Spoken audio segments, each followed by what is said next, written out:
Hey everyone, it's Warren here from NQ Explorers. I'm in the Western Australian outback in the goldfields, and today we're going to go through a few prospecting tips, basic tips with the Garrett Axiom pulse induction gold prospecting detector. We're going to look at ground balance, we're going to look at timing, we're going to look at the difference between a double D coil and a monoloop coil in this red hot ground out here. I've got some gold with me. We'll show some target recovery techniques, and we'll show the difference between gold and iron and wire and the pulse response to those various targets that you might encounter while you're prospecting out here today. Thanks for joining me.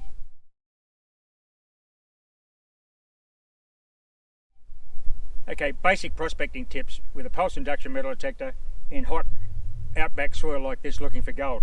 Ground balance is critical.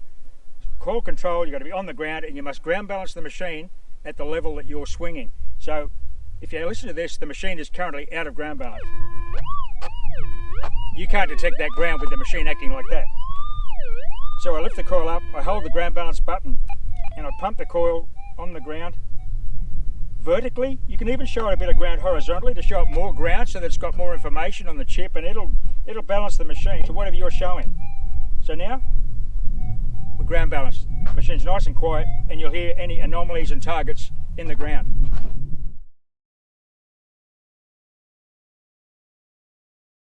Critical to gold prospecting success with a pulse induction metal detector is the mode that you're operating in. The mode on a Garrett Axiom controls your pulse timings. Let's have a look at the 4 pulse timings now that are available through the menu items on the Garrett Axiom. So in the modes we've got fine timing. That would be for small, shallow gold targets. As you change the timing, the pulse delay increases, so the machine is waiting longer for a return signal on the machine.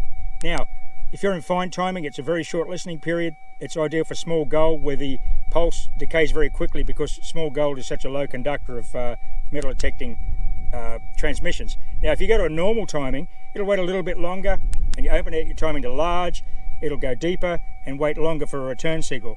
And salt is a unique setting for, yes, the beaches, but mainly out here in Western Australia for detecting on salt lakes, high saline soils. So they're the 4 timings or modes available in the Garrett Axiom. So out here in Western Australia, I'm prospecting in the bush here today. I would normally run in normal mode or normal timing. Fine timing I would use if I pull up on a bit of gold and I'm cleaning up a patch. For general prospecting, normal timing. The large and salt timings are more for specialty areas where you have different conditions to what I'm facing here today. So general prospecting, normal mode in the timing, or fine.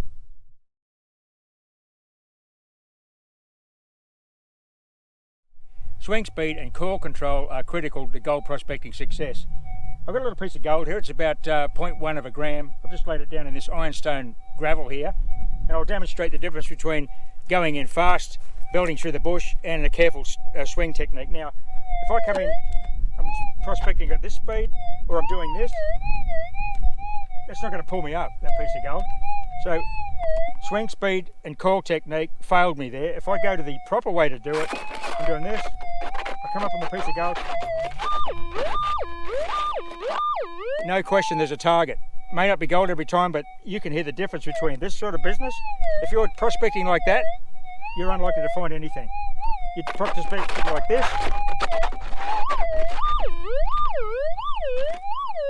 you'll hit the gold. So that's the big difference between poor technique and control over the ground and speed across the ground in finding gold. Really important to go low and slow and keep that coil on the ground. You should be wearing out skid plates on your coils.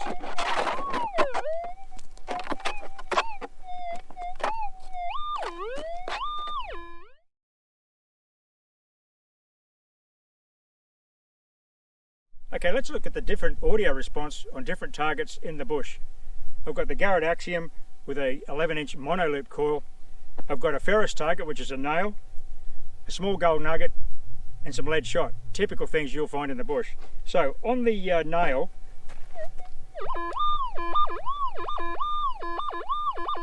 you can hear the pulse train echoing in the target along the length of the nail. That's clearly, even on a mono, I don't have an iron check, but that's not a desirable target necessarily. Now let's go to the gold. That's a lovely, sweet, peaking audio. Now, interesting, we'll move on to the lead shot. Sounds very similar to gold because it's the same conductivity, very similar specific gravity, so it's going to react the same as gold. You've got to dig that lead shot. If you dig the lead shot, you'll find this gold, because you're going to get a very typical, similar audio response. Let's go back to the nail. You get a bit of an overlay there, but you can hear it's a very different audio response on ferrous targets, even with the monoloop coil.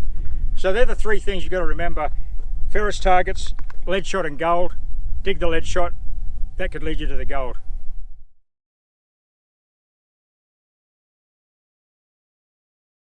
Let's now look at the difference between a double D focus coil on an Axiom to a monoloop. Most Australian prospectors will use a mono for its high sensitivity, but the advantage of the double D on an Axiom is you can identify iron with some caution. So let's have a look at these three targets again. I've got a ferrous nail, a gold nugget and a lead shot, and I'll demonstrate the iron check feature on the Axiom.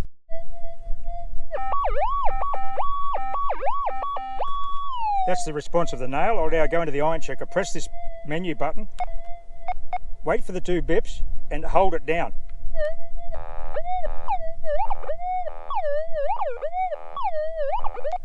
You can hear the iron grunt and the broken signal. That's undesirable. Now we'll move on to the gold target.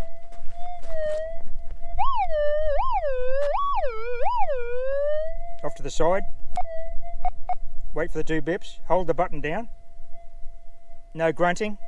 The target's just about disappeared. Probably a desirable target. The lead.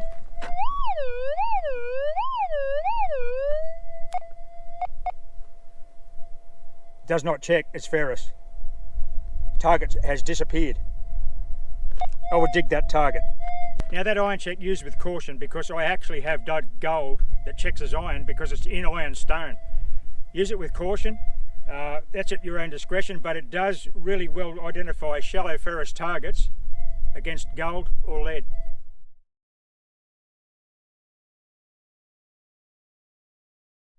Okay, let's look at the difference between a monoloop coil and a double D coil prospecting for gold. I've got the double D coil on the Axiom now. The hot spot on this coil is a focus core around the centre where the stem hits the coil. That can sometimes be a disadvantage for pinpointing. And in this situation here, I'm probably better for the mono because I've got obstacles. So why would you run a double D? Well, you've got the iron check facility where you can identify ferrous versus gold, and also it will theoretically run quieter in hot ground and you'll have less trouble with hot rocks because the mono is just a red hot coil. But let's have a look here. I've got a little piece of gold up against this bit of mulga log, and let's see how this double D hits the coil as we come up on it. I'm detecting up here towards this obstacle. I don't really get much signal there. Now if I get to the focus core and I lift it up, now it's hitting it. You will hit the gold, but it's a little bit awkward in this obstacle situation we're facing, which is quite unique. Now I'll switch to the monoloop coil and demonstrate that target ID again. Okay, now I've got the monoloop coil on the same target. Good technique, scrub the ground. Listen to the difference in the target response.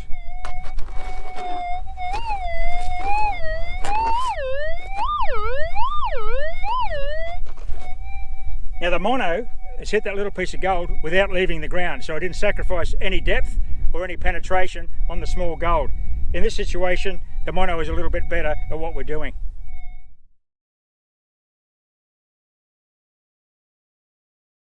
Okay, more basic tips on audio. Now with a pulse induction metal detector, you don't get a target ID indicating the conductivity, so audio is a big deal.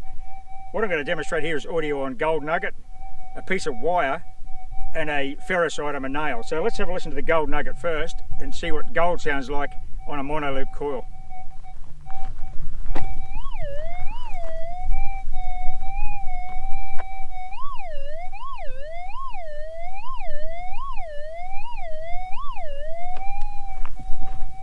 That's what gold sounds like at shallow depth. Now I'll demonstrate wire. This is really interesting wire because you'll learn how wire sounds as opposed to other targets in the ground.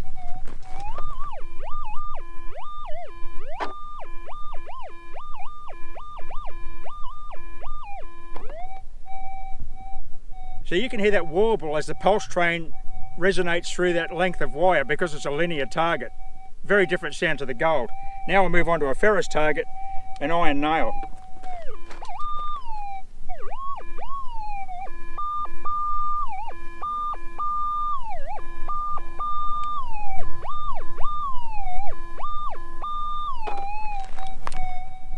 Now once again you can hear the pulse train in the linear target. Now iron presents very well to pulse induction. It sounds like an awesome target, but it is not.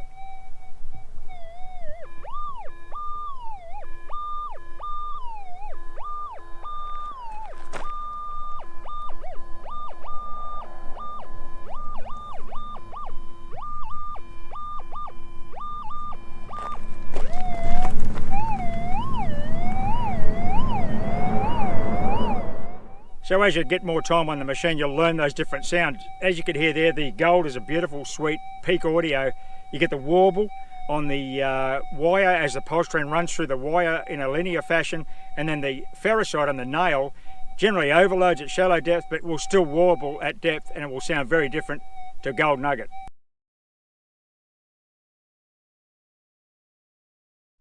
Let's have a look at efficient target recovery in the goldfields. I've got a target in the ground here. I've scraped the soil back. You don't want to be digging great big holes because it was a faint signal from the top.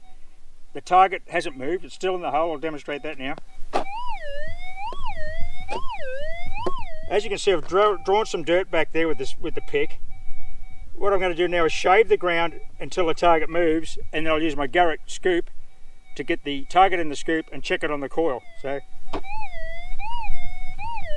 we had a good repeatable tone, it's nice and sweet. So what I'm going to do with the pick is just shave it back until I move the target, and then I'll separate my piles. Let's see if the target's moved. Yes. Now you can see that the target's moved to here from where I've dug it out of the ground, so we don't need this. If it's a small piece of gold, you want to start quartering up your piles and checking your piles individually. Okay, it's obviously in this little bit of ground here that I've dug out of that hole. Now, I have got a Garrett pinpointer. Generally they'll overload in the conditions in Australian goldfields, so if I turn that on, this ground's not too bad, but if you need to reach in the machine, the Garrett pinpointer, just bump the button and it'll tune to the ground. But in this situation, looking for gold, I would not use a pinpointer. Garrett nugget scoop. You can use 2 scoops if you don't want to go hand to scoop. So what I do now, I get the coil up flat next to me. This is a mono-loop coil on the Axiom, so the hot spots are the toe of the coil and the heel of the coil, now that it's on the ground like that. Shake the scoop so the heavy object, the gold, sits to the bottom of the scoop, and then run it across the nose of the coil and see if you get a response. Okay, it's not in that scoop. Now don't dump your dirt somewhere else because it may still be in there. We've got to make sure we've got it here. Okay, clearly the target's now in the scoop. Matter now just shaking the scoop. Have a second scoop or use your hand. And just work down, keep shaking the scoop, drop the heavies to the bottom of the scoop. Still in the scoop.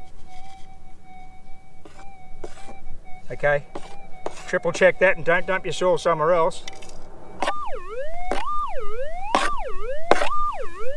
Once again, it's important you don't lose the dirt out there somewhere because you're going to be chasing the target around all day. Target's in the scoop. No. No. And there we go. Something heavy just hit the bottom of the scoop. We've got a piece of gold. So that's quick target recovery is critical. You don't want to be chasing your target around for 20 minutes. The more time you spend detecting, the more chance you've got of maximising the number of gold nuggets you pick up in a day. So quick target recovery with a mono-loop coil.